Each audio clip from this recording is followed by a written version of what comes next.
Bonjour à tous, j'aimerais aujourd'hui vous partager l'idée de devenir de plus en plus fort.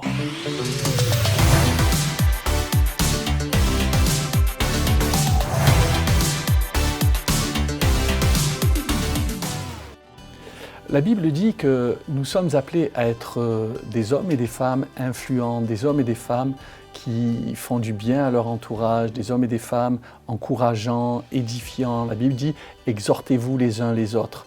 Et je crois qu'on ne peut pas donner ce qu'on n'a pas reçu. Lorsque les gens étaient au contact de Jésus, lorsque les gens touchaient Jésus, la Bible dit qu'une force, littéralement une force spirituelle, une énergie sortait de lui, les touchait et les guérissait.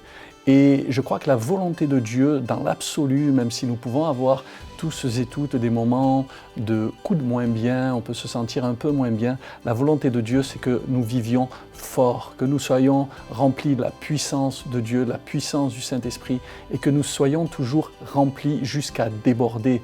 Le psalmiste disait « Tu induis ma tête et ma coupe déborde ».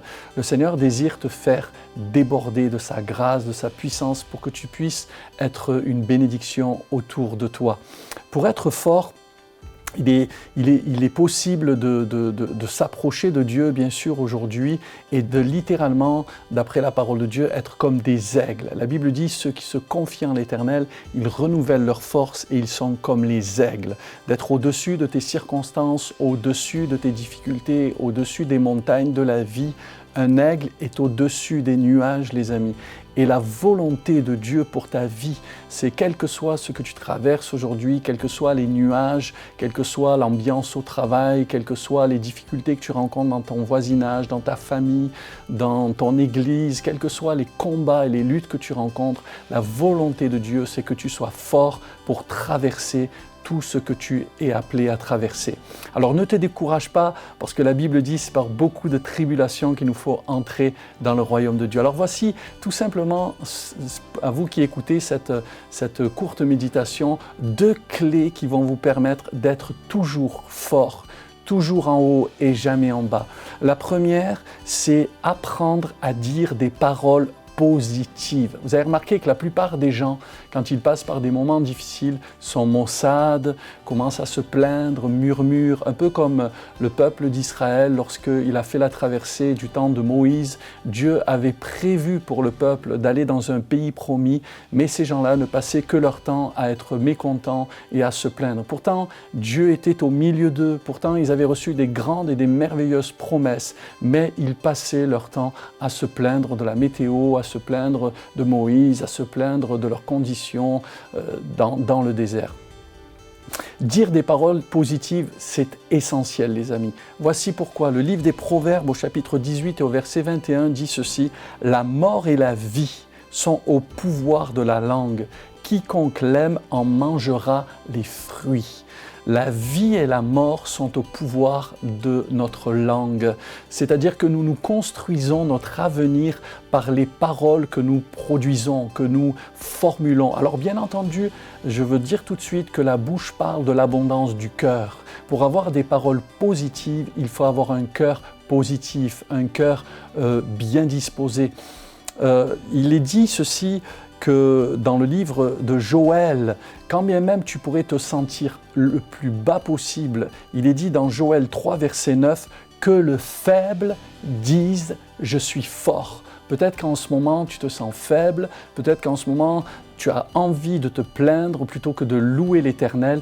Je t'encourage à prendre le contre-pied de ce que l'ennemi voudrait te voir faire, te lamenter et à louer le nom du Seigneur. Un petit peu comme l'apôtre Paul, lorsqu'il était avec Silas en prison, la Bible dit qu'en prison, ils venaient d'être battus, ils étaient là pour la bonne cause. Mes amis, servir Dieu fait qu'on se prend des coups dans la vie et on ne comprend pas toujours ce qui se passe, mais on doit être assuré que de l'autre côté, il y a toujours la bénédiction. Et la Bible dit qu'ils vont prier et chanter les louanges de Dieu. Et pendant qu'ils vont le faire, l'Écriture dit que Dieu va faire un miracle dans cette prison, dans cette nuit. Il va faire tomber les chaînes des prisonniers, il va ouvrir les portes des prisons et ce qui avait commencé comme un grand malheur va finir dans la louange. Il va y avoir le baptême du geôlier de prison, il va y avoir beaucoup de joie dans cette nuit.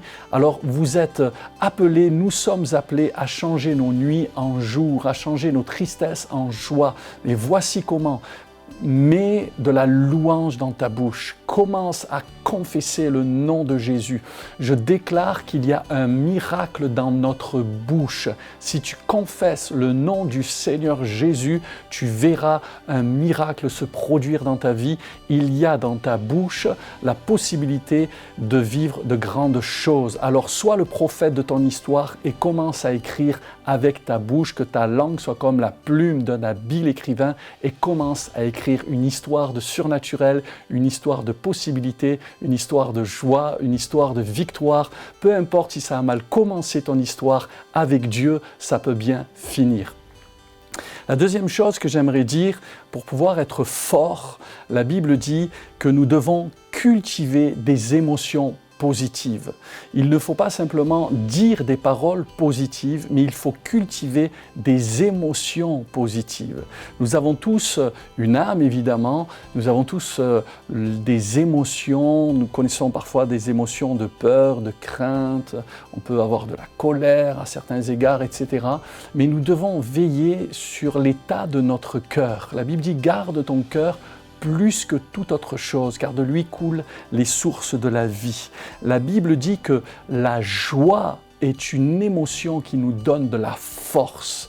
Il est dit dans Néhémie chapitre 8 et au verset 10, ils leur dirent « Allez, mangez des viandes grasses et buvez des liqueurs douces et envoyez des portions à ceux qui n'ont rien de préparé, car ce jour est consacré à notre Seigneur. Ne vous affligez pas, car la joie de l'Éternel sera votre force. » La tristesse nous endort. La tristesse nous assoupit spirituellement. La joie est un moteur. La joie est une force. Alors, cultiver un sentiment de joie. La Bible dit « il y a d'abondantes joies devant la face de Dieu ».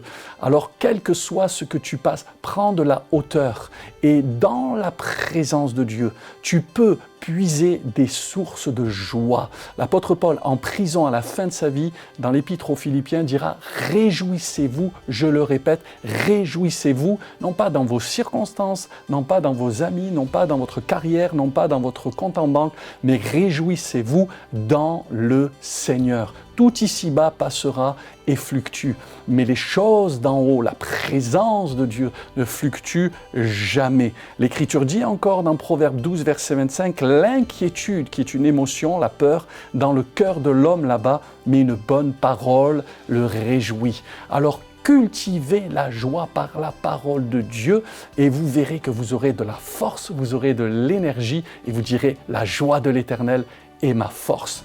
Alors tout simplement deux choses, si tu veux vivre avec force ici-bas, eh bien cultive des émotions positives et dis des paroles positives et tu verras que des forces spirituelles, morales et même physiques reviendront en toi. Sois béni et plein de force. Merci d'avoir regardé cette vidéo. N'hésitez pas à liker, à commenter, partager et à vous abonner. On est aussi disponible sur les réseaux habituels, Instagram, Facebook et sur le site officiel de l'Église, Église Ciel Ouvert. Que Dieu vous garde, Dieu vous bénisse, à bientôt.